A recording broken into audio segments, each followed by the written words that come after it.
சிந்திங்க nine channel சொந்தங்கள் எல்லாருக்கும் அன்பான வணக்கங்கள். இன்றைக்கி நம்ம சேனல் ஆன்மீக தகவலில் அவசர பதிவுன்னே சொல்லலாம். அதாவது நாளைய தினம் போகி.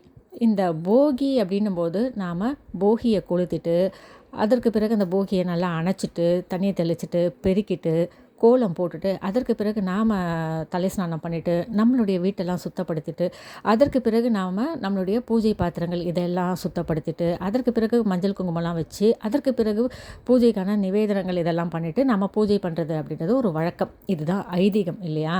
ஆனால் எத்தனை பேரால் இப்படி பூஜைக்கு நம்மளை தயார்படுத்திக்க முடியும்? எவ்வளோ பேர் இன்றைக்கி எனக்கு வாட்ஸ்அப் பண்ணியிருக்கீங்க, 2 நாளாக வாட்ஸ்அப் பண்ணுறீங்க. அம்மா இப்படி தான் நம்ம கும்பிட்டாகணுமா, இதை பூஜை பாத்திரங்கள்லாம் முன்னாடியே நம்ம வாஷ் பண்ணி வச்சுக்கலாமா, இதுக்கு ஒரு வழி சொல்லுங்களேன் அப்படின்னு கேட்டிருக்கீங்க. அதாவதுங்க, நம்மளுடைய பூஜைகளை நமக்கு மனநிறைவை தரா மாதிரி நாம் வழிபட்டுக்கணும். யாரோ சொன்னாங்க, அவங்க சொன்னாங்க, இவங்க சொன்னாங்க அப்படின்றதுக்காக நம்மளுடைய வேலைகளை நாம் ரொம்ப டென்ஷனாலாம் பண்ணவே கூடாது. உங்களுடைய பூஜைகளை நீங்கள் மனசு நிறைவோடு பண்ணுறதுக்கு நான் உங்களுக்கு வழி சொல்கிறேன்.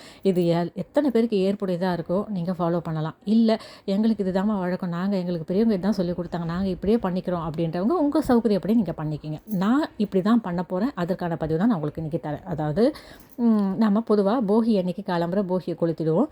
தண்ணி தெளிச்சுட்டு அணைச்சிட்டு பெருக்கிட்டு கோலம் போட்டுட்டு நாம் தலை ஸ்நானம் பண்ணிவிட்டு அதற்கு பிறகு நம்ம வீட்டில் மாப் போடுறதோ கழுவி தள்ளுறதோ மஞ்சள் தண்ணி தெளிக்கிறதோ அதெல்லாம் பண்ணிவிட்டு அதற்கு பிறகு பூஜை பாத்திரங்கள் விளக்குவோம் இல்லையா? அப்படி இல்லாமல் முதல் நாளே, அதாவது இன்றைக்கே நீங்கள் இந்த பதிவை பார்த்த பிறகு கேட்ட பிறகு உங்களுடைய பூஜை பாத்திரங்கள் இதெல்லாம் வாஷ் பண்ணிவிடுங்க. வாஷ் பண்ணிவிட்டு நீங்கள் அந்த பூஜை பாத்திரங்கள்லாம் தொடச்சி ஒரு தாம்பாளத்தட்டில் ஒரு ஓரமாக வச்சு பூஜை அறையில் ஒரு பக்கமாக வச்சுடுங்க. அதை நீங்கள் தொடவே தொடாதீங்க. என்ன பண்ணுங்கள், சாயந்தரம் இந்த பூஜை பாத்திரங்கள்லாம் வெளியில் வந்துட்ட பிறகு உங்கள் பூஜை அறையில் விளக்கு இல்லாமல் இருக்கும். 2 அகல் விளக்கு மட்டும் ஏற்றி வச்சுக்கோங்க. ஏற்றிட்டு அதற்கு பிறகு உங்களுடைய இரவு வேலைகள் அப்படின்றது இருக்கட்டும். இந்த விளக்குகளுக்கு மஞ்சள் குங்குமம் அப்படின்றது வைக்காதீங்க, இது அப்படியே இருக்கட்டும். மறுநாள் இந்த போகியெல்லாம் கொளுத்திட்டு நான் சொன்ன மாதிரி போகி கொளுத்திட்டு பெருக்கிட்டு கோலம் போட்டுட்டு நீங்கள் தலை ஸ்நானம் பண்ணிவிட்டு வீட்டெல்லாம் சுத்தப்படுத்திட்டு அதற்கு பிறகு இந்த முதல் நாளே வாஷ் பண்ணி வச்ச இந்த விளக்கு பூஜை பாத்திரங்கள் இதுக்கெல்லாம் மஞ்சள் தண்ணி தெளிச்சுட்டு அதற்கு பிறகு நீங்கள் சந்தனம் குங்குமம் இதெல்லாம் வச்சு உங்களுடைய பூஜை அறையில் நீங்கள் மறுபடியும் செட் பண்ணிவிடுங்க. அதாவது பூஜை அறையில் எல்லாத்தையும் அரேஞ்ச் பண்ணிவிடுங்க. அதுக்கு உங்களுக்கு நேரம் அப்படின்றது ஈஸியாக இருக்கும். அதுக்காக தான் இதை சொல்கிறேன். ஏன்னா நாளைக்கே எல்லாமே போகியில் இது பண்ணிவிட்டு போகிலாம் கொளுத்திட்டு நாளைக்கே இதெல்லாம் ஏற்பாடு பண்ணணும் அப்படின்னும் போது சில குடும்பங்களில் இழுத்து போட்டு செய்கிறதுக்கு முடியாது. முன்னாடிலாம் ஒரு கூட்டு குடும்பமாக இருந்தாங்க, ஆளுக்கு ஒரு வேலையை எடுத்து போட்டு செஞ்சாங்க. ஆனால் இப்போது எல்லாமே நம்ம தனி குடும்பமாக இருக்கும்.